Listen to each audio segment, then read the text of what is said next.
네, 오늘 낭독할 책은 루이스 헤이의 긍정 수업과 인생 수업입니다.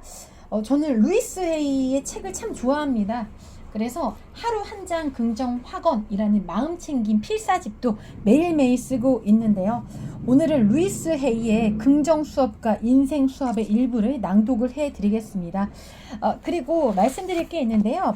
이번에 그 21일 시리즈 이벤트 상품이 있거든요. 온라인 서점이나 이 필사노트 이벤트가 6월 8일부터 열린다고 하는데요. 이 21일 시리즈 필사 노트가 이 사찰 제본으로 되어 있어서 필기나 필사할 때 참 편하게 쓸 수 있는데 이 부분에 이제 이벤트가 있다고 하니까요. 신청 한번 해보시면은 뭐 도움이 되실 것 같습니다. 우리가 책을 읽음으로써 이렇게 필사하는 것도 너무나 중요하잖아요. 그래서 저는 우선은 하루 한 장 긍정 확언 마음 챙김 필사집을 매일매일 이제 필사를 하고 있는데 이번에 이 책을 낭독함으로써 긍정 수업과 인생 수업도 필사를 할 예정입니다. 자, 먼저 긍정 수업 낭독하겠습니다. 삶의 기적을 불러오는 확언의 힘. 오늘은 새날입니다. 오늘부터 당신의 기쁨이 넘쳐나고 성취감으로 가득한 삶을 빚어갈 거예요. 자신을 옥죄던 모든 한계에서 벗어나고 인생을 꾸려가는 데 필요한 비결을 깨닫게 될 거예요. 이를 통해 삶을 더 나은 방향으로 바꿔놓을 수 있을 겁니다. 사실 당신은 그렇게 할 수 있는 도구들을 이미 지니고 있어요. 이 도구들은 다름 아닌 바로 당신의 생각과 신념이랍니다. 이러한 도구들을 사용해 삶의 질을 높이는 법에 대해 배워보기로 합시다. 매일 아침 저는 지금 누리는 멋진 삶의 축복과 감사를 느끼며 잠에서 깨어납니다. 그리고 주변에서 무슨 일이 일어나든지 좋은 생각만 하기로 마음먹죠. 그렇다고 해서 매번 100% 완벽하게 이런 과정을 거치는 건 아니지만 요즘은 75에서 80% 정도까지는 해내고 있는 듯해요. 그리고 이렇게 함으로써 예전에 비해 삶을 훨씬 더 즐기고 좋은 기운을 더 많이 일상으로 불러들일 수 있게 되었습니다. 지금이야말로 생에 다시는 찾아오지 않을 유일한 순간이에요. 이 순간은 당신이 본인의 의지로 무언가를 해볼 수 있는 유일한 시간입니다. 제 요가 강사 모린 맥기니스는 수업 시간마다 이렇게 말하곤 했습니다. 어제는 이미 지나갔고 내일은 알 수 없습니다. 그러니 바로 오늘이 우리에게 주어진 선물 같은 시간입니다. 지금 이 순간 좋은 기분을 느낄 수 없다면 앞으로 다가올 시간을 풍요롭고 즐겁게 보낼 수 있을까요? 지금 기분이 어떤가요? 기분이 좋은가요? 아니면 나쁜가요? 현재 어떤 감정이 드나요? 당신의 직감은 무엇라 말하고 있나요? 더 나은 기분을 느끼고 싶은가요? 그렇다면 보다 좋은 기분이나 생각을 품어보세요. 슬픔이나 짜증, 괴로움, 원망, 화, 두려움, 죄책감, 우울감, 질투, 비난의 마음 등 종류가 무엇이든 간에 만약 당신이 나쁜 기분을 느낀다면 우주가 당신을 위해 마련해 둔 온갖 좋은 일들과의 연결고리를 잠시 끊어버린 셈이에요. 부디 비난하는 데 생각이 에너지를 쓰지 않길 바랍니다. 그 어떤 사람이나 장소 혹은 사물도 당신의 기분을 조종할 수 없어요. 그것들이 당신의 내면까지 침투해 들어와 생각할 수 없기 때문이죠. 이런 맥락에서 보면 당신 역시 타인의 기분을 좌지우지할 수 없습니다. 그들의 생각까지 조종할 수 없기 때문이죠. 그 누구든 상대방이 허락하지 않으면 타인을 조종할 수 없어요. 당신도 자신 안에 내재된 이처럼 강한 정신을 느껴보고 싶을 거예요.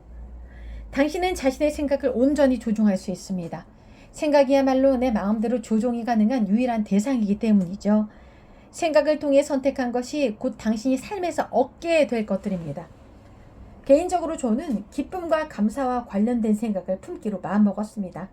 당신도 충분히 이렇게 할 수 있습니다. 그렇다면 어떻게 생각을 하면 기분이 좋아질까요? 사랑, 감사, 고마움, 즐거웠던 어린 시절에 관한 생각? 아니면 살아있음을 진심으로 기뻐하고 사랑으로 나의 몸을 축복하는 생각? 이 순간을 진심으로 즐기면서 다가올 내일을 신나게 기다리고 있습니까? 이런 생각들을 마음에 품고 스스로를 사랑한다면 분명 삶의 기적을 불러일으킬 수 있습니다.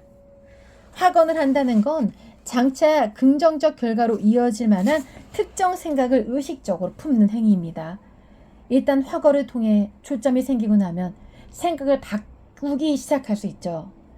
확언은 바로 지금 당신이 내뱉는 말을 통해 현재라는 현실의 범주를 뛰어넘어 미래를 빚어낼 수 있습니다. 확언. 여러분 중요하죠. 중요합니다. 확언. 루이스 헤이의 긍정 수업.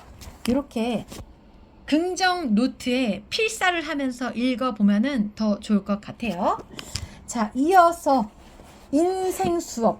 웨인 다이어의 인생 수업을 낭독해 보도록 하겠습니다. 비관론자가 될 만큼 세상을 잘 아는 사람은 없다. 단단한 씨앗에서 아주 여리디 여린 연두빛 새순이 나오는 모습을 한번 지켜보세요. 그 광경에서 경이로움을 느끼게 될 겁니다. 페르시아의 신비주의인 시인 루미는 너의 영리함을 팔아 당혹감을 사라고 했습니다. 새순이 나오는 장면은 곧 삶이 시작됨을 의미합니다. 지구라는 행성에 사는 인간 가운데 그 누구도 이런 현상이 어떻게 일어나는지 잘 알지 못합니다. 심지어 아주 작은 단서조차 모르죠. 생명을 싹트게 하는 그 창조적인 불꽃은 무엇일까요? 무엇이 관찰자, 심지어 의식, 관찰, 지각 그 자체를 창조했을까요? 이런 질문은 한도 끝도 없습니다. 최근 우주를 연구하는 과학자들은 원격 제어를 통해 화성에 있는 탐사선을 움직입니다. 10분 만에 도달한 보이지 않는 신호가 탐사선을 우회전시키고 화성 표면에 있는 흙을 한 줌 뜨도록 지시할 수 있죠. 이런 기술적 업적이 경이롭지 않나요? 하지만 잠시 생각해 보세요. 끝없이 펼쳐지는 광활한 우주에서 지구와 가장 가까운 행성인 화성으로 탐사선을 보낸 거리는 당신이 읽고 있는 책의 길이와 별반 차이도 없을 겁니다. 그런데도 우리는 이웃 행성에서 작은 탐사선을 움직인 데 대해 깊은 감명을 받았습니다. 우리가 사는 은하계에만 수십억 개의 별들이 있고 우리 은하 밖에는 셀 수 없이 많은 은하계가 있습니다. 그렇다면 지구는 무한하고 감히 다 이행하기 어려울 정도로 방대한 우주의 한 점일 뿐입니다. 생각해 보세요.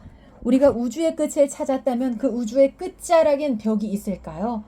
그렇다면 그 벽은 누가 지었을까요? 훨씬 더 혼란스러운 질문으로 확장해 보면 그 벽 너머엔 무엇이 있고 그 세계는 또 얼마나 클까요? 이렇듯 사실 우리는 이 세상에 대해 아는 것이 거의 없습니다. 그런데 어떻게 비관론자로 살 수 있는 겁니까? 임신한 지 몇 주 지나면 새 생명의 심장이 뛰기 시작합니다. 어떻게 그럴 수 있을까요? 이 또한 지구에 사는 우리 모두에게 완전히 신비로운 일입니다. 우리가 모르는 것과 알고 있다고 생각하는 것에 비교해보면 스스로 그저 수정란에 불과한 존재임을 깨달을 수 있죠. 이제 살아가면서 어떤 일을 해결하려면 절대적으로 확실한 한 가지 길을 따라야 한다고 우기는 사람들을 만난다면 이 사실을 꼭 기억하길 바랍니다. 그리고 비관론자가 되지 않도록 온몸으로 저항하세요. 우리 스스로 알고 있다고 생각하는 것에 비해 실제로 아는 것이 거의 없기 때문이죠. 생각해 보세요. 200년 전에 살았던 비관론자가 현재 우리가 사는 세상을 상상이나 했을까요? 우주선, 인공위성, 비행기, 자동차, TV, 리모컨, 인터넷, 컴퓨터, 로봇, 전화기, 휴대폰 등 우리가 누리는 이 모든 진보와 성장과 창조성이 풍성한 열매를 맺을 수 있었던 이유는 바로 열린 마음이라는 기폭제가 있었기 때문입니다. 당신의 미래는 어떻게 펼쳐질까요? 당신이 14세기로 시간여행을 가는 것을 상상해 볼 수 있나요? 기계의 도움 없이 공중에서 날 수 있다는 생각은요? 텔레파시로 의사소통하고 자신을 분자 단위로 쪼개어 다른 은하계로 재배열한다는 생각은요? 양을 찍은 사진에서 또 다른 양을 복제하는 모습을 상상할 수 있을까요? 열린 마음은 탐험하고 창조하며 성장할 수 있는 계기를 마련합니다. 다친 사고는 그 어떤 창조적인 생각도 하지 못하게 아예 문을 닫아버리죠. 그러므로 우리가 항상 살아왔던 방식만을 고집한다면 그런 발전은 결코 불가능하다는 것을 기억하세요. 삶의 진정한 기적은 무한한 잠재력의 마음을 열 때 일어납니다. 네, 오늘은 루이스 헤이의 긍정 수업과 웨인 다이어의 인생 수업을 낭독을 해보았습니다. 앞서 말씀드렸다시피 온라인 서점 필사노트 이벤트가 6월 8일부터 열린다고 하는데요. 신청하셔서 필사도 같이 하면서 책을 낭독해보면 도움이 될 것 같습니다.